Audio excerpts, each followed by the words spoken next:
How to buy Savior of the Trenches token. So this token came under the symbol of BATCAT. Now before it starts, this is not financial advice. I'm not professional or economic expert. So before investing in any project that you find on my channel, please do your own research. And also, there is a referral code down in the description. You can get free money rewards on crypto with the best referral code. Simply as goes below. Fund your account and enjoy the benefits. Check them out in the description.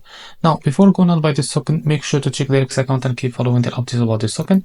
This token, as you can see, it's available on the screener and it created 1 hour ago and increased by 2000% in the last 24 hours. The liquidity here unlocked by 100%. It's meaning your investment in a safe place. This token also trending number 11 on Solana section. Now to be able to buy this token, copy the token address from here. This token address, as you can see, it's under this Solana. So now open your wallet. For that, I would use the Phantom wallet. Click on swap here and make sure that you have enough Solana on your wallet. Click here and paste the token address, as you can see. So as you can see, this is our token. Click on it. Now here type how much you want to buy.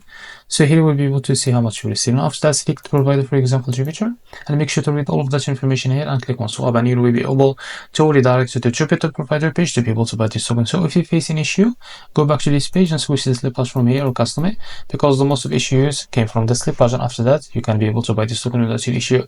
So this is how to buy a BATCAT token. If you found this very helpful, please like and subscribe. See you next video.